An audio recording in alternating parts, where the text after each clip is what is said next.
दोस्तों, उम्मीद करता हूँ कि आप सब लोग खैर वफ़ियत से होंगे। आज का जो हमारा टॉपिक है ये अल्काइन के मुतालिक है कि अल्काइन क्या चीज़ है। अल्काइन इज़ ग्रुप ऑफ और फैमिली ऑफ हाइड्रोकार्बन्स। एक हाइड्रोकार्बन की एक फैमिली है। इसका जनरल फार्मूला है CnH2n-2। अब अल्केन, अल्काइन और अल्कीन का जनरल फार्मूले में वाज़ेह डिफरेंस है। अल्केन का था CnH2n+2, अल्कीन का था CnH2n, बस -2+2 नहीं था। अल्काइन में CnH2n-2 है। ये है जनरल फार्मूला ऑफ अल्काइन। उसके बाद ये हाईली रिएक्टिव हैं, बहुत ज़्यादा जल्दी से रिएक्ट करते हैं। अल्काइन की रिएक्टिविटी के पीछे इसकी बॉन्डिंग शामिल होती है। अब अल्काइन में देखें 3 बॉन्ड होते हैं। इन बॉन्डिंग में एक होता है सिग्मा बॉन्ड, ठीक हो गया। 2 होते हैं पाई बॉन्ड। आपको पता है कि sigma bond is a stronger bond और जो पाई बॉन्ड है ये comparatively as compare to sigma weaker होता है। अब अल्काइन जिस सब्सटेंस के साथ भी रिएक्ट करेगा, जो पाई बॉन्ड है ये टूट जाएगा, ठीक है। ये 2 जो पाई बॉन्ड है ये टूट जाएंगे। इस पाई बॉन्ड को बनाने में जो इलेक्ट्रॉन शामिल थे वो भी फ्री हो जाएंगे। वो फिर इलेक्ट्रॉन रिएक्टिविटी में हिस्सा लेंगे, वो सब्सटेंस के साथ रिएक्ट करके एडिशन रिएक्शन देंगे या कोई और रिएक्शन देंगे या कोई चीज़ भी प्रोडक्ट बना लेंगे। एक्चुअल इनकी बॉन्डिंग का होता है कि क्योंकि alkyne is less reactive than alkyne, वजह यही होती है अल्कीन में एक पाई बॉन्ड होता है, अल्काइन में 2 पाई बॉन्ड होते हैं। वहाँ पर कम इलेक्ट्रॉन खारिज होते हैं और कम इलेक्ट्रॉन रिएक्टिविटी में हिस्सा लेते हैं, यहाँ पर ज़्यादा इलेक्ट्रॉन हिस्सा लेते हैं। अल्कीन की सूरत हाल देखें तो यहाँ पर 1 सिग्मा 1 पाई, ठीक हो गया। जबकि अल्काइन की सूरत में आपको 2 पाई मिल रहे होते हैं। पाई बॉन्ड तो वीक है, ये टूट जाएगा। कि वजह ये है इसकी रिएक्टिविटी की, जैसे सबसे ज़्यादा रिएक्टिव है अल्काइन। रिएक्टिविटी के बाद इसकी अकरेंस और प्रेजेंस की बात होती है कि अल्काइन डज नॉट प्रेजेंट और अकर इन फ्री नेचर। ये फ्री नेचर में मौजूद नहीं होते, अल्काइंस की बात कर रहे हैं।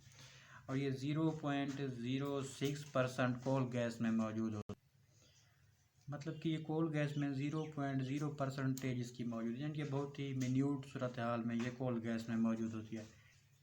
सिंपलेस्ट अल्काइन की बात करें तो ये एस्टिलीन का फार्मूला जो है ये है C2H2।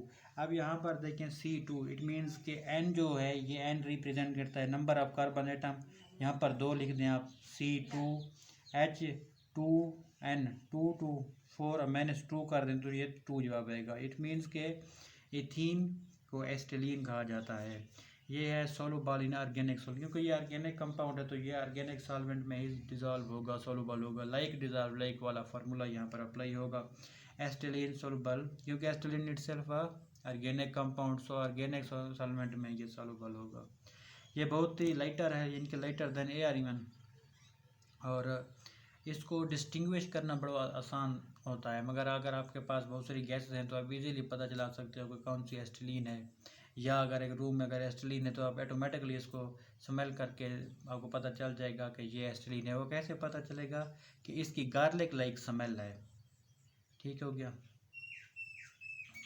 क्या अब आप कहीं जाएं और आपको गार्लिक लाइक स्मेल आए तो आपको अंदाज़ा हो जाएगा कि आप ऐसी जगह खड़े हो जहाँ पर एस्टिलीन मौजूद है। गार्लिक का मतलब जो है लहसुन की तरह की अगर स्मेल आपको आए तो उस जगह पर एस्टिलीन मौजूद होता है। उसके बाद ये फ्लेमेबल है, जिनके जलता है। जो अल्काइन सारी फ्लेमेबल होते हैं एक्चुअली, एस्टिलीन की बात नहीं, सारे अल्काइन ये फ्लेमेबल है, जिनके जलता है। उसके बाद इसकी जो पहचान है वो कार्बन और कार्बन के दरमियान ट्रिपल कोवेलेंट बॉन्ड से होती है। इनके कार्बन और कार्बन के दरमियान जब 3 बॉन्ड मौजूद हो तो आपको पता चल जाएगा ये जो कंपाउंड है, ये जो सब्सटेंस है, ये इथाइन है। उसके बाद ये हो गया इंट्रोडक्शन अल्काइन का। उसके बाद प्रिपरेशन ऑफ अल्काइन की, अल्काइन को हम किस तरीके से प्रिपेयर कर सकते हैं। जो सबसे पहला तरीका है अल्काइन का ये है डीहाइड्रोहेलोजिनेशन ऑफ वेसिनाइल डाइहैलाइड। वेसिनाइल डाइहैलाइड की अगर आप डीहाइड्रोहेलोजिनेशन करते हैं तब आपके पास इथीन वजूद में आएगा, जिनकी एस्टिलीन वजूद में आएगा। वेसिनाइल डाइहैलाइड को हम क्या कहते हैं कि 1 व 2 डाई क्लोरो इथेन, दो कार्बन, इथाइन सॉरी, दो कार्बन है, नहीं यहाँ पे इथेन है क्योंकि अल्केन है, सिंगल बॉन्ड मौजूद है, तो 1 डाई क्लोरो इथेन, क्योंकि सिंगल बॉन्ड है कार्बन और कार्बन, ये इथेन है। जब हम इसको हीट करेंगे KOH पोटेशियम हाइड्रोक्साइड के साथ, टेम्परेचर होगा 100 डिग्री सेंटीग्रेड, और जो अल्कोहल की प्रेजेंस में करेंगे, तब क्या होगा कि ये जो ऊपर वाले और नीचे वाले ये जो बॉन्ड है, क्लोरीन के साथ बॉन्ड, हाइड्रोजन के साथ, हाइड्रोजन के साथ, ये टूट जाएंगे। ठीक हो गया। जब जब ये टूटेंगे तो फिर कार्बन और कार्बन के बीच ट्रिपल बॉन्ड है, क्योंकि जब ये बॉन्ड टूट जाएगा तो कार्बन ने तो अपनी वैलेंसी को जो है ना पूरा करना है, तो कार्बन क्या करते हैं, आपस में ही लिंक कर लेते हैं, तो ये कार्बन और कार्बन के दरमियान ट्रिपल बॉन्ड आ जाएगा।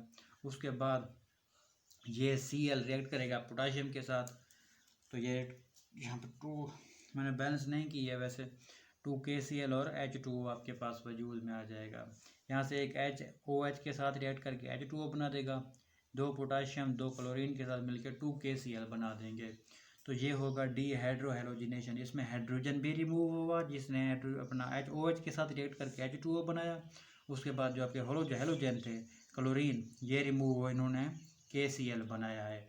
जब यह और ये रिमूव हो जाएंगे तब कार्बन की वैलेंसी तो सेटिस्फाइड नहीं होगी, तब कार्बन आपस में ट्रिपल कोवेलेंट बॉन्ड बना लेगा और इथाइन बॉन्ड हमारे पास बन जाएगा।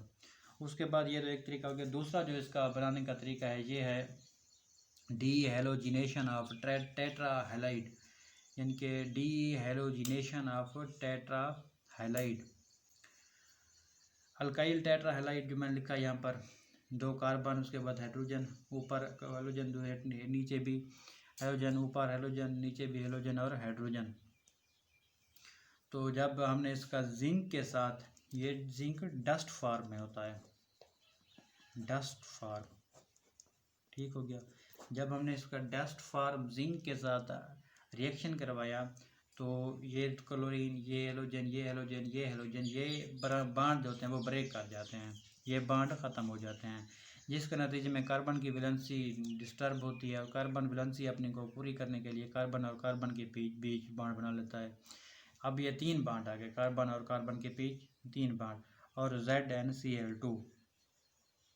अब मैंने यहाँ पर रिएक्शन को बैलेंस नहीं किया, अगर यहाँ पर आप बैलेंस कर दें तो कुछ यूँ आपके पास आएगा। अब क्या हुआ, 2 जिंक, यहाँ पर 2 जिंक आ गए, ठीक हो गया, 1 2 3 4, हेलोजन कितने हैं, 4, Cl2 × 2, ये आपके पास 4 हेलोजन आ जाते हैं, ठीक हो गया। उसके बाद जब वैलेंसी साइड कार्बन की यहाँ पर डिस्टर्ब हुई थी, तो कार्बन कार्बन आपस में बॉन्ड बनाकर, ट्रिपल कोवेलेंट बॉन्ड बनाकर अल्काइन को वजूद में लाता है।